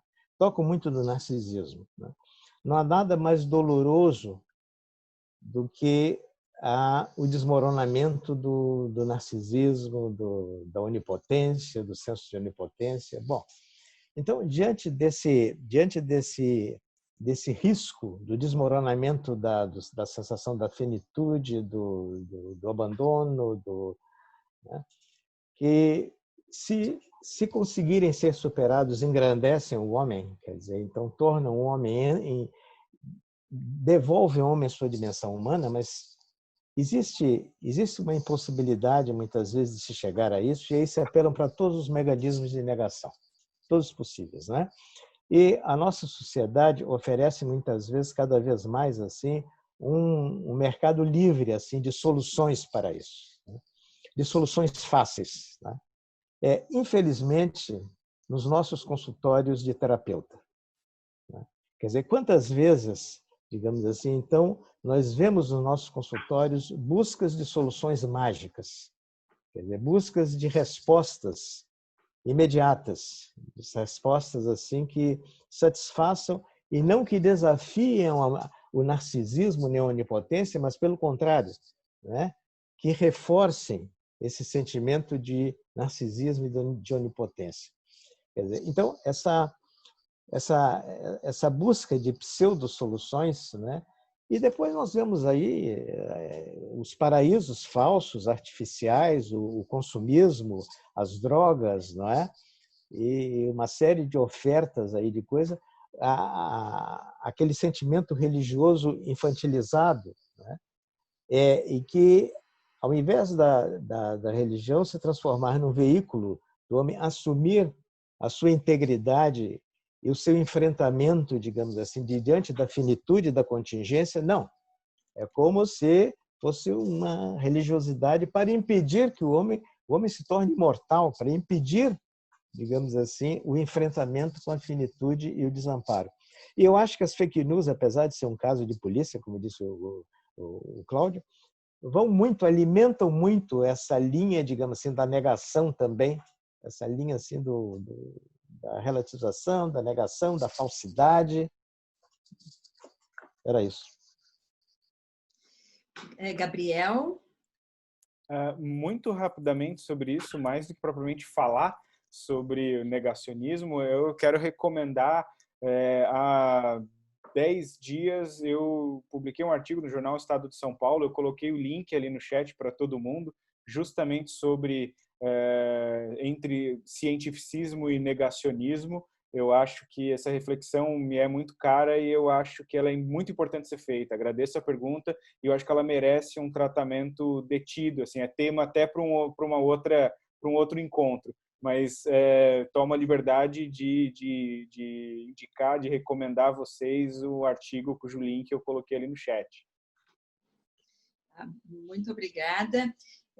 Eu estava pensando que, mesmo que de fato seja um caso de polícia e algo que nós temos que refletir e ter consciência sobre essa questão das fake news, na medida em que cada vez mais há, enfim, robôs e uma ação intencional de manipulação nesse sentido, né? Mas eu também me lembrei de um estudo que mostra que uma notícia verdadeira, uma postagem verdadeira, ela tem muito menos chance de ser reproduzida por nós, não só por nós mesmos, humanos comuns, do que uma fake news. E me lembrei, assim, não só nessa polarização para buscar um pensamento mais simples e absolutista, no lugar da complexidade da realidade, né? Esse pensamento infantil maniqueísta do bom e do mal. Mas eu também lembrei de um texto do Freud em que ele fala exatamente dessa questão da negação da morte, da própria morte, da possibilidade de que nós também vamos morrer, que isso nos favorece para uma espécie de voyeurismo que faz com que nós fiquemos muito curiosos em relação a todos os negativos que acontecem com os outros. E talvez contribua para que esses fake news, essas notícias que conseguem exagerar o que já é negativo, encontrem e sejam reproduzidas pelo impacto que tem em nós, e que me lembrou esse texto do Freud, né? Nós infelizmente temos que acabar, temos que encerrar essa noite tão rica e tão agradável. Eu vou dar oportunidade para cada um dizer, enfim, se despedir. Quem quer começar? Gabriel? Então, seguindo a ordem das apresentações, a ordem das despedidas.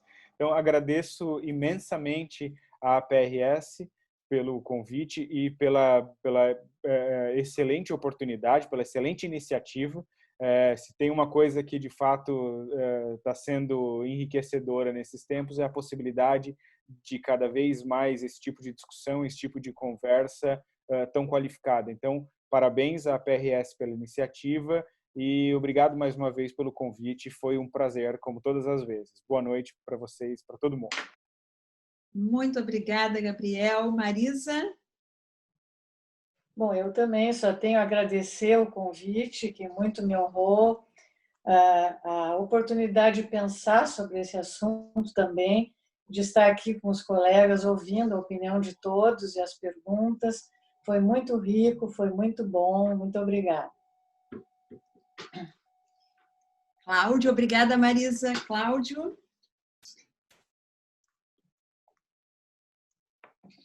Eu também quero agradecer a PRS e dizer que está sendo um prazer conversar com vocês e com todos os colegas que estão ouvindo e mandando perguntas.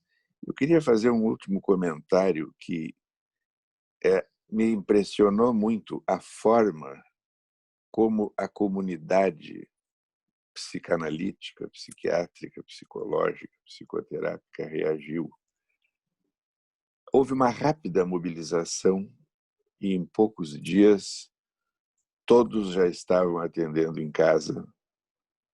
Nem todos os pacientes puderam ser avisados presencialmente, tiveram que ser avisados por WhatsApp.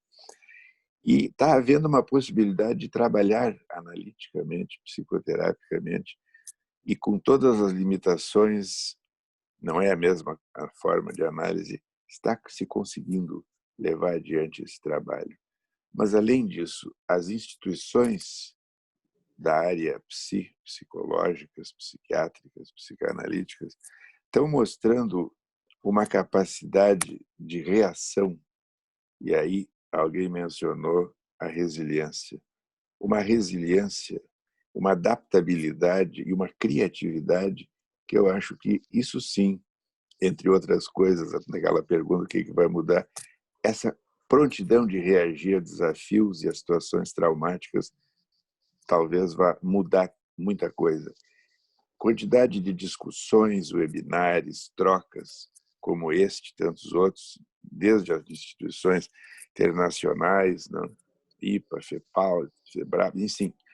Então, eu acho que essa é uma maneira psicanalítica, quem sabe filosófica, de reagir.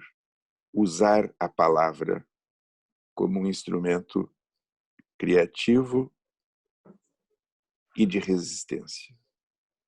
Muito obrigado. Obrigada, Cláudio. Paulo? Eu vou usar aquela expressão do Freud, reconstruiremos tudo outra vez. Então, eu acho, por exemplo, que isso que o Cláudio lembrou, a mobilização imediata, solidária, espontânea, de vários grupos, não só ligados à área psi, como fora de atendimentos, várias manifestações de solidariedade, de empatia. Isso talvez seja uma consequência assim imediata e positiva diante de um certo pessimismo aqui que nós tivemos nas respostas sobre o que é que vai mudar. Talvez essa consciência esteja mudando. Não vai mudar de uma forma mágica, mas talvez seja uma semente de que alguma coisa seja possível de mudar, esteja mudando. Reconstruiremos tudo outra vez. Muito obrigada, e que bom terminar com esse tom otimista, vamos dizer, de confiança, de esperança, que a luta continua e nós vamos seguir nos apoiando e buscando sobreviver e construir dias melhores. Eu também lembrei, Cláudia, achei que tu ias mencionar, mas como parte desse esforço, essa união das instituições psicanalíticas, psicoterápicas, psiquiátricas, eu fui buscar aqui o número do atendimento solidário em saúde mental para profissionais de saúde, para a população em geral, atendimento gratuito, solidário, que é uma reunião de diversas instituições, da PRS, da SPPA, do CELB, de muitas instituições, e eu vou colocar o número aqui, 3224-3340, se alguém quiser anotar, e, enfim. Eu tenho também, antes de encerrar, que fazer um convite para a próxima atividade da PRS, daqui a uma semana, na próxima terça-feira, às 21 horas, que vai ser um tema, eu nem preciso ressaltar a importância, o título é Vidas Negras Importam? Diálogo sobre o racismo cotidiano, com a coordenação do Leonardo Rubim e com participantes Helena Daniel, Lucas Mendes, Pedro Vitor Santos e Júlia Dutra de Carvalho. Então, muito obrigada à PRS por proporcionar. Paulo? Posso fazer assim um meio minuto do marketing ou propaganda?